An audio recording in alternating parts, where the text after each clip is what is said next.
Welcome to the Football In-Season Training video number 4. I'm Kenny Seifert, the Director of Football Officiating. As we have approached the halfway point in the season, it is imperative that we revisit some risk minimization plays that appears to have resulted in some slippage in our enforcement. We will view some plays that the officiating crew missed or saw the play but did not penalize the action appropriately. As a reminder, these plays are not intended to embarrass any individual or crew, but should serve all of us as a beneficial learning opportunity. In addition, after 4 years of providing much needed attention about these risk minimization plays, we still have players that are doing it on the field.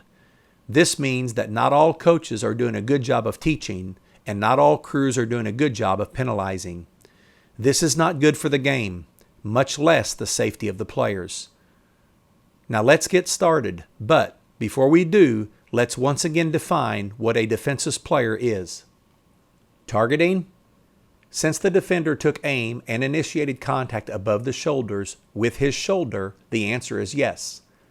Is this an illegal hit against a defenseless player?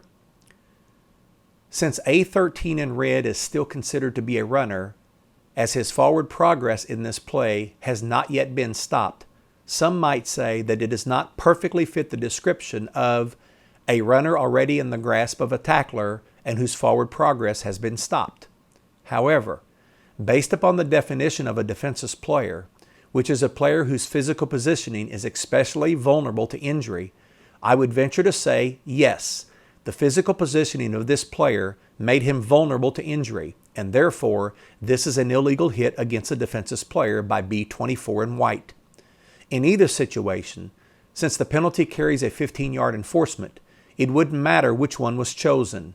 What does matter is that we must have a flag on this play. So now we have a quarterback who is flushed out of the pocket and has changed direction on his run. We have a wide open field with players running at full speed. We have 2 A players who are swimming upstream, which is a strong indicator that something could happen. We have several B players who are defenseless because of their physical positioning, but more importantly, their focus of concentration.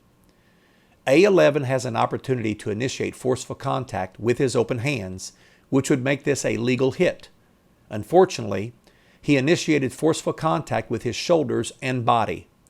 This is a textbook illegal hit against a defenseless player. Good get by the line judge, as not only was he able to observe the players going out of bounds, but witness the foul and threw the flag. Most officials will tell you that if anything can go bad in a high school football game, it will most likely be in the kicking game.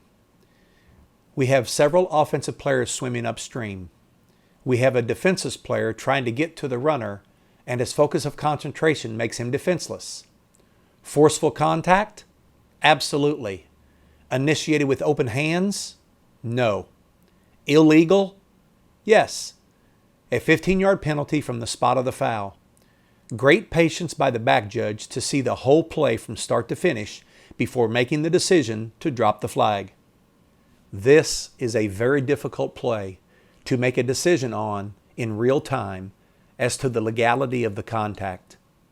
We talk about the importance of the defenders wrapping up as opposed to just initiating forceful contact on receivers.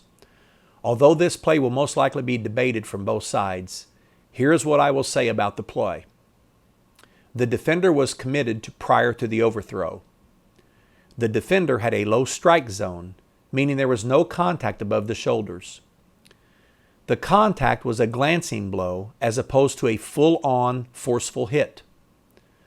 As mentioned earlier, although this is a very difficult play in real time, I applaud the back judge and the line judge for having the discipline to not throw the flag on this play.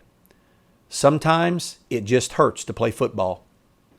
An errant pass that leads to an interception by B. It doesn't appear to me that A3 in blue is even making an attempt to run down the ball carrier in this play. This non-football hit is a flagrant personal foul, which should result in an automatic disqualification. We cannot have these types of plays in football.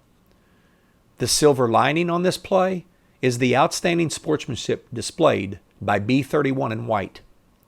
It is important that all 5 officials are not ball watching and are making sure that they are officiating in their area. We must have a penalty on this flagrant personal foul. After attempting a block on the line of scrimmage, A77 is obviously out of the play and is therefore considered defenseless.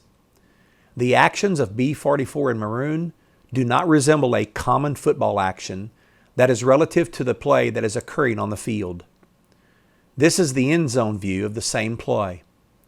This is a flagrant personal foul which requires a disqualification.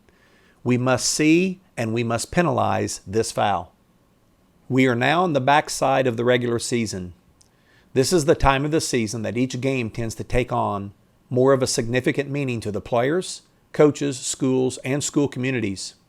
Rivalry games, conference championships, and PowerPoints for postseason seeding purposes begins to take shape. Emotions run high along with player injuries. Be persistent, consistent, and stay the course. Please come to each game with a fresh mind and an attitude that allows you to thrive in these moments. Enjoy the next 2 weeks of some outstanding high school football.